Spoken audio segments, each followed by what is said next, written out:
Deus ilumine e abençoe a sua vida, a sua casa, a sua família.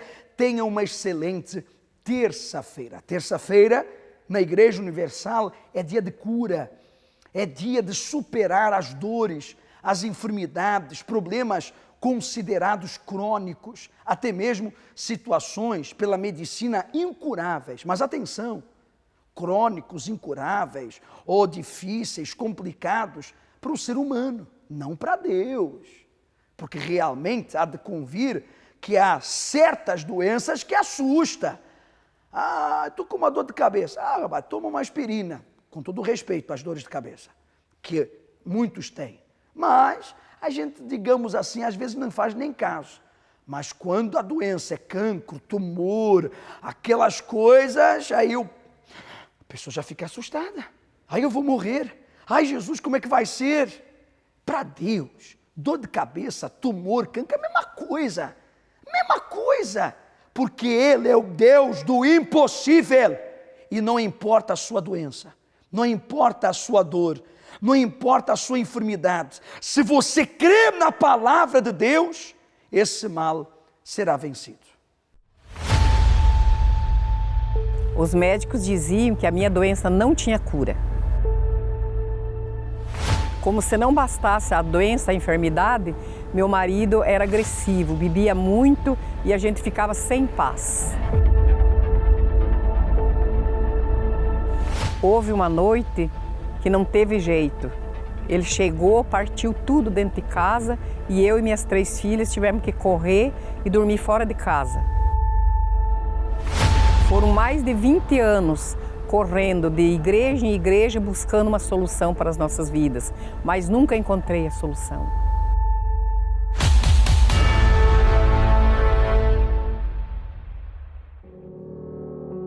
Eu sempre fui uma mulher saudável. Tinha saúde, cuidava do meu trabalho normal, da minha casa, da família, até que começou a surgir alergia. E eu comecei a sentir muita dor de cabeça, e aquilo foi se transformando numa coisa pior. Logo eu comecei a sentir falta de ar, que aí então começou o bronquite asmático, né? Começou o bronquite asmático e eu indo a médico, a farmácia, estava me intoxicando de medicamentos, mas nada resolveu. Aí o médico decretou que eu estava com essa enfermidade. Logo eles falaram, não tem cura, você vai ter que aprender a conviver com essa doença até o resto dos teus dias. E vai tomar os medicamentos e usar a bomba, a bombinha, o resto da sua vida, não vai ter solução. Eu não podia sair de casa, não podia mexer com pó. Pó, para mim, era um mal. Não podia bater pó, tirar pó de casa, essas coisas. Não podia ir no sol, que já começava o corrimento. No nariz e no olho, e a dor de cabeça. A dor de cabeça parecia que ia arrebentar a minha cabeça, de tanta dor de cabeça. Eu chegava de madrugada no hospital, roxa, sem fôlego de vida. Chegava e ia direto para os aparelhos, porque eu estava sem vida, sem fôlego de vida. Roxa, corpo todo parado. Era assim que dava, quando dava com as crises. No inverno era pior. No tempo frio aumentava aquele mal. Achava que podia morrer. Parava tudo, eu gritava, pedindo socorro. Aí que a minha filha me levava para o hospital e lá eu já chegava, já ia direto para os aparelhos.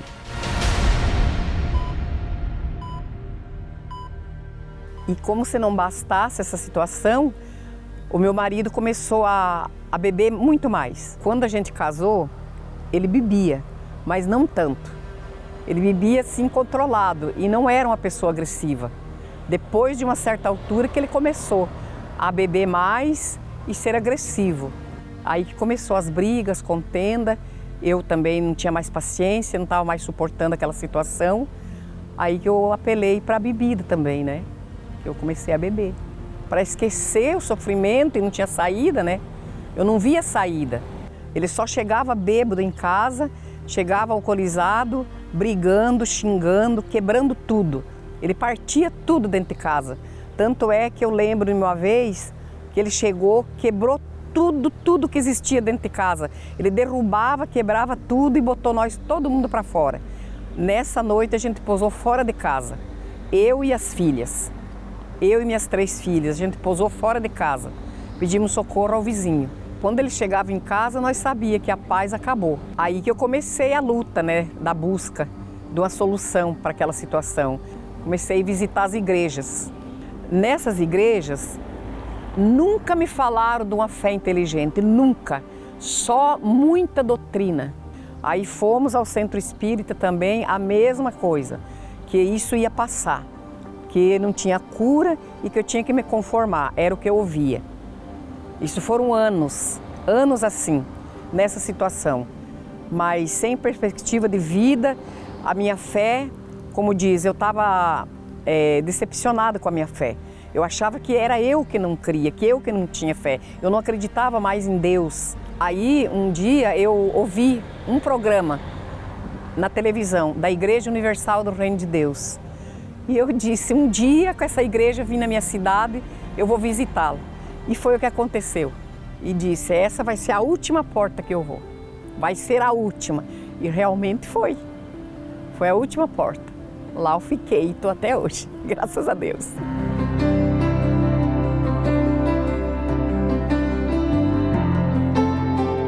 Foi um impacto muito grande na minha vida, porque eu cheguei lá derrotada, fracassada, casamento destruído, já pedindo a separação, né, na beira da separação já.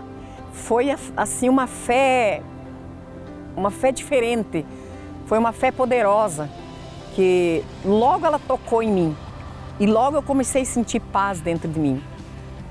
Eu comecei a aprender a lutar contra aqueles problemas.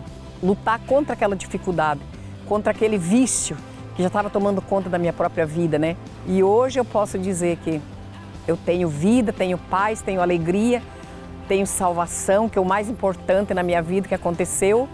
Foi que daí depois eu recebi o batismo com o Espírito Santo e ele selou a minha vida. Hoje nada me barra, nada me empata de eu servir a Deus. Venha o que vier, eu estou satisfeita, tranquila na minha fé. A bombinha acabou, os tratamentos acabou, o medicamento acabou, o sofrimento acabou. Meu marido não é mais alcoólatra, largou do alcoolismo, hoje é uma pessoa abençoada, maravilhosa. As minhas filhas hoje olham para ele como um pai, amam o pai delas. Vivemos uma vida em família, graças a Deus e graças à fé que eu aprendi na Igreja Universal do Reino de Deus, né? Porque hoje eu posso erguer a minha cabeça e dizer, eu sou a Universal.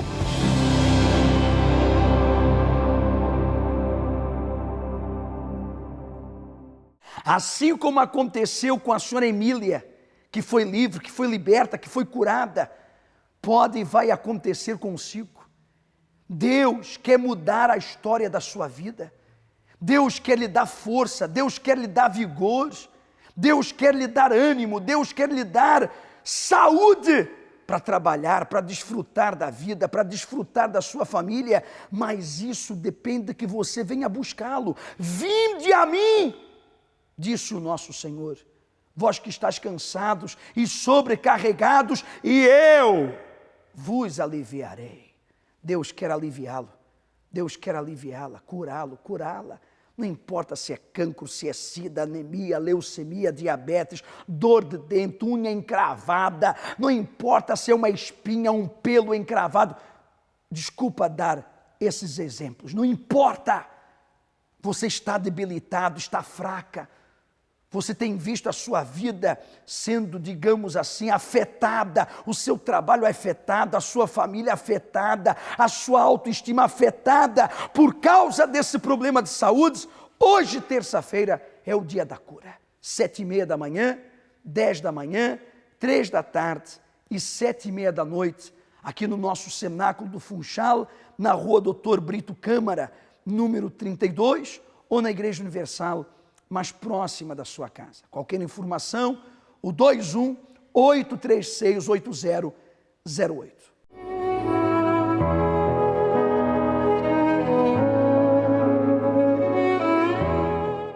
Olá, o meu nome é Darlene Monteiro, tenho 34 anos, sou formada em Gestão e sou administrativa de seguros. Eu tive uma infância feliz, embora os meus pais tivessem que trabalhar muito para poder suprir as nossas necessidades, e eu fui crescendo com essa infância feliz, com tudo aquilo que eu necessitava a nível material, mas sentia sempre que me faltava alguma coisa. E aos meus 16 anos de idade, pela primeira vez experimentei drogas através de uma amiga. Nessa altura experimentei com o intuito de parar, não foi com a intenção de me tornar uma pessoa viciada, mas isso acabou por acontecer. Levei ao meu irmão também para experimentar e o meu namorado, que hoje é meu marido, também, e tornámos-nos 3 pessoas viciadas na mesma casa.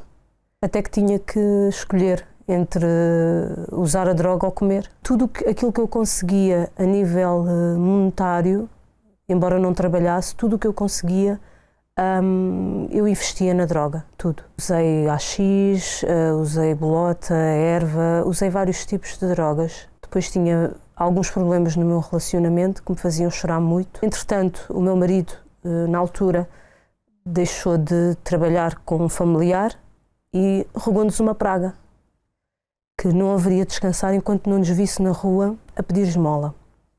E isso, de facto, praticamente aconteceu, porque nós perdemos tudo a nível financeiro,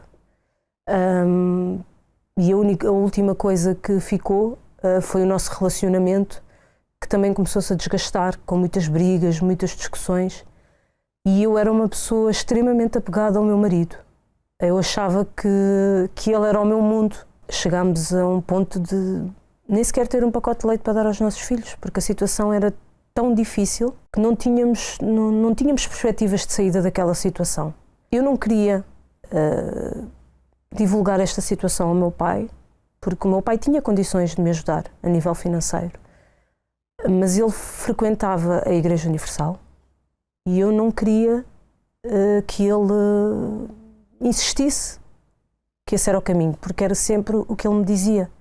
Achava que todos os pastores eram ladrões e que o intuito deles era ficar com o que era das pessoas. Eu mesmo não tendo nada, eu tinha sempre essa ideia de que tudo o que queriam era ficar com o que era nosso. Que na verdade é uma ideia errada, porque se uma pessoa já não tem nada, não há nada com que possam ficar. Mas eu sempre tinha essa ideia. E eu dizia que era uma opinião que tinha sido formada por mim, pelo meu irmão, pelo meu marido, e o que me fez mudar isso foi as situações que eu fui passando. Em relação ao meu marido, cheguei a fazer muita coisa por ele, não é? Humilhar-me, que humilhava por atenção, humilhava-me por carinho, porque tinha essa necessidade. Era uma pessoa extremamente sentimental. Nós tivemos uma situação que envolveu a polícia, eu assumi-me como culpada. Eu, naquela situação, fui algemada, fui levada para a esquadra e mesmo assim não era valorizada. O meu pai, como já me havia convidado várias vezes, eu tomei a decisão de ir. Mas fui com a intenção de resolver o problema e depois sair, porque eu não queria. Uma das coisas que eu não queria era que o meu pai soubesse que eu estava a frequentar a igreja, porque para mim era uma vergonha e havia um certo orgulho e eu não queria que ele dissesse que durante todos aqueles anos ele tinha razão. Então eu fui, já estava há 6 meses com insónias, não sabia o que era dormir, fumava as noites todas, vivia uma vida infernal. Nesse primeiro dia que eu fui, eu lembro-me que me sentei na última fila e pensava, qualquer coisa eu saio logo e não preciso de falar com ninguém. Mas não foi isso que aconteceu. Eu ouvi tudo aquilo que o pastor dizia e eu comecei a entender, indo às reuniões, que eu tinha valor como pessoa e que eu não precisava de sofrer. E comecei a dormir, comecei a ver uma diferença na minha vida, dentro de mim. Quando entrávamos em casa, tínhamos a sala, que era onde eu e o meu irmão e o meu marido levávamos a noite toda a fumar. Sem ninguém me dizer nada, eu deixei de entrar na sala, ia para o quarto, comecei a meditar na palavra de Deus, a falar com Deus. Ficava aquelas horas que eu ficava a fumar com eles, eu passei a ficar no quarto a fazer essas coisas para Deus. Aquilo que eu necessitava para ser feliz não era um casamento, não era uma vida financeira resolvida, que era o que eu pensava, mas era aquilo que estava a mudar dentro de mim. Todo o sacrifício que eu fiz é que me garantiu receber o Espírito Santo. Quando eu deixei de fumar com eles, todos ficaram admirados porque eu era a pessoa que mais fumava. Então eu era aquela pessoa que toda a gente no grupo podia abandonar o vício, mas eu seria a última pessoa que achavam que poderia conseguir. E isso causou um impacto nessas pessoas. Chegou ao ponto do meu marido me dizer que eu tinha que escolher entre ele ou a igreja. Até que eu tomei uma decisão e saí de casa. Mas nesse momento que eu saí de casa, eu recebi uma força tão grande. Eu recebi o Espírito Santo nesse dia que eu tomei essa decisão. Eu não me reconheci, porque eu disse, como é que é possível eu deixar tudo para trás? Um relacionamento de 8 anos, com 2 filhos, mas naquele momento, eu tinha a certeza que Deus tinha um plano. Disse para Deus que queria que aquele sentimento fosse congelado, que abria mão de tudo. E não foi apenas com palavras, foi com atitudes. Pus-me diante de Deus como uma pessoa humilde, que até então eu não era. E nesse dia, quando eu recebi essa força dentro de mim, uma alegria, não havia explicação. Era como se tudo já se tivesse resolvido, porque dentro de mim se resolveu. Então, quando eu recebi o Espírito Santo, parecia que eu tinha recebido tudo na vida. Eu encontrei naquele dia aquilo que eu precisava, aquilo que eu procurei nas drogas, aquilo que eu procurei nos relacionamentos, tudo aquilo que eu procurei eu tinha encontrado ali. Eu só queria passar para as pessoas, queria partilhar com as pessoas aquilo que eu sentia, e foi isso que eu fiz dali para a frente. Pessoas que antes eu tinha falado mal da igreja, que eu dizia para elas não irem, eu comecei a partilhar com essas pessoas, pessoas que o meu pai já tinha convidado, que nunca tinham ido, começaram a ir comigo. Deixei de ser uma pessoa agressiva, que tentava descontar todos os problemas nos outros. Eu e o meu marido voltámos a nos resolver, não éramos casados, casámos-nos. Ele, que não tinha trabalho, começou a trabalhar por conta própria, as portas abriram-se, de tal forma que até hoje ele tem que dispensar trabalho. Hoje eu passo por certos polícias que me conheciam de confusões e de outras situações que às vezes éramos apanhados em grupos, porque eu também cheguei a vender droga, e eles passavam por mim, reconheciam-me, já ficavam de olho, e hoje não me reconhecem. E passam por mim e é como se eu fosse uma pessoa, uma cidadã comum. Eu, que fumei durante 10 anos, que fui viciada durante 10 anos, hoje não consigo sequer estar ao pé de alguém que está a fumar, sinto-me incomodada, eu sinto-me uma nova pessoa, porque é isso que Deus faz. Deus nos dá uma nova vida. Eu digo que vale a pena ficar só pelo Espírito Santo, vale a pena abrir mão de tudo, porque o Espírito Santo vai suprir tudo na nossa vida. O Espírito Santo transformou completamente a minha vida. Todas as quartas-feiras, nós separamos cada culto que realizamos em prol da nossa alma. Atenção, não é só da sua, é da minha também. Porque eu preciso. Todos nós precisamos. Preste atenção, nós necessitamos resolver o problema da alma, e quem já resolveu necessita manter sua alma salva. Há pessoas que resolveram o seu problema da alma e depois sabe o que fizeram? Pronto, deixaram. Construíram uma casa e nunca mais fizeram uns retoques, nunca mais fizeram reformas. Como é que deve estar essa casa? De 20 anos, 30 anos, 40 anos, um exemplo. As casas precisam de reforma, não é? A nossa alma precisa manutenção. Qual é o cimento? Qual é a pintura? A palavra de Deus. A nossa alma é sustentada, ela recebe vida pela palavra de Deus, sobretudo o Espírito da palavra, que é o Espírito Santo entrando em nós, nos renovando, nos avivando, nos dirigindo, nos guardando, nos protegendo, nos abençoando. Então a senhora que um dia se afastou, o senhor que um dia se afastou, a chama se apagou, aí você culpou o pastor, você culpou a igreja, você culpou aquele mau exemplo que você viu, você culpou o diabo, você culpou um montão de gente, um montão de coisas, colocou um montão de desculpas. Não, minha senhora, faça isso não. O responsável foi você. Você não manteve a sua alma. Você não manteve os seus olhos em Deus. Estou assim porque estou olhando para o altar. Você não manteve os olhos no altar. Esse foi o seu problema. Não coloca a culpa nos outros, não. Quem olhou para os outros foi você. Desculpa lá a minha sinceridade. Se você viu o que não devia, então você deveria ter feito o quê? Olha, meu Deus, eu vi esse erro nesta pessoa, tem misericórdia dela. E a mim não me desampara, mas mantenha os seus olhos em Deus. Quem mandou tirar os olhos de Deus? Agora está aí pagando as favas, com a chama da fé apagadinha, e com saudades, desejo de voltar, mas sem força. Receba a força agora! Se você está sendo sincero e quer voltar para Jesus, olhe nos meus olhos, receba forças. Eu repreendo o espírito da vergonha, eu repreendo o espírito da acomodação, eu repreendo o espírito que quer lhe afastar e manter afastado de Deus. Volte para Jesus, que Ele está de braços abertos para salvar a sua alma.